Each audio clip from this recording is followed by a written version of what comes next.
Remember guys, always be the smartest person in the room. You want me to help get you laid? No. Well, not exactly. You have to create the opportunity. In your case, we're gonna need something a little bit more grand. Hey guys, I just watched Get the Girl. So if you've seen the trailer to this movie, then you practically watched the entire movie already. So this movie is about a rich boy who has way too much money on his hands. He's not afraid of spending it, but he just can't seem to get the girl of his dreams. That girl of his dreams being Alex, who works as a bartender. Now after many nights of stalking and trying to get to talk to her, he kind of just gives up. So what he tries to do is to go find a wingman who can help him with his situation. But of course it's going to take some money because this wingman is so random, like he literally found him at another bar. Now with a whole lot of money to convince him, this guy decides to say, yeah, listen, I'll help you out. But he takes shit to a whole different level. He plans a kidnapping on Alex where Clarence will be the hero at the end of the night, saving the girl from these kidnappers. But of course, if you guys seen the trailer, things don't go as planned at all. Now this is a B movie and it's trying to go for that old school like thriller and like dark humor vibe. But it doesn't get there. It just misses kind of by a long shot actually. The acting itself was pretty terrible. They use these masks that look kind of like the burger joint from Wendy's, which were pretty cool, but they just never used it in a creepy way. And they do use some goriness and blood here and there, which is pretty cool, and I kind of like that aspect of the movie that they actually went there. Now where everything falls apart for me in this movie is in the kidnapping scenes itself. Like they just try to do way too many things. They try to like tell us way too many backstories to try to tie it up to these two twists that happen in the end.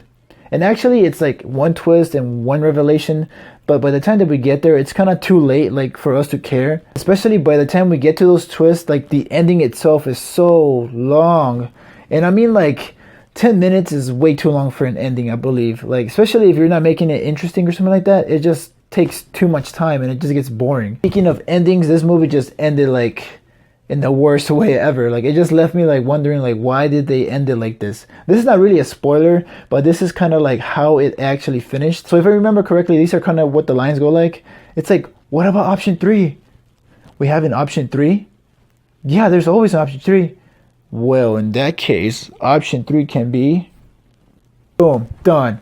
I was like, what the F? Like, what are they thinking? We're gonna like hope for a sequel to this or something? No, the main lead, Justin Dobies, man, he was just a snooze fest. He was just so like dull, emotionless the whole time. Like, I don't know. The antagonist actually Noah Segan. He's what kept this movie going for me. He's actually like what kept it alive. Because this movie was kicking by the end of the film. And also the bartender Elizabeth, she was actually pretty good. I actually liked her. She wasn't over the top or over dramatic, which was fine. And I think she was probably one of the other best things about this movie itself. Also, there's some kind of narrating to this movie. It's kind of like they were going for Bueller's Day Off or something, but it just doesn't stick out. Like, because they throw in so many random quotes for like no reason. It just kind of like, it just sticks out like a sore thumb right now. The only sweet situations I guess for this movie would be when somebody gets shot or they shoot someone, but they just freaking kill the scene with them trying to be funny and just adding a bunch of humor because it doesn't fit into a dark tone scene like that. Now in the end guys, I mean it's a B movie, but I've seen better B movies and it felt like I was watching a really bad version of The Strangers. So I'm gonna give this movie a 2 out of 5. Now if you listen to the plot of the story, it actually kind of sounds like fun and interesting, but just the way they executed everything, it just kind of falls apart for me. Other than that, I think this would have been better. I think what made me finish this movie actually was trying to figure out if all the money that he was spending just for this kidnapping was going to be worth it in the end. So with that guys, my question to you guys is like, to what extent are you willing to go to make someone fall in love with you or just to like notice you? Leave your comments down below. You guys can ask me any questions on Twitter, Facebook, or Snapchat at FMO1126. I'm reaching 100 subscribers slowly, but once I do, I think I'm going to make like a Q&A video kind of thing if I get there. So if you guys have any questions, I'll answer them in that video. So guys, if you guys like this video, make sure to give it a thumbs up and share it with your friends. Subscribe to my channel if you like my content. So till next time guys, stay tuned.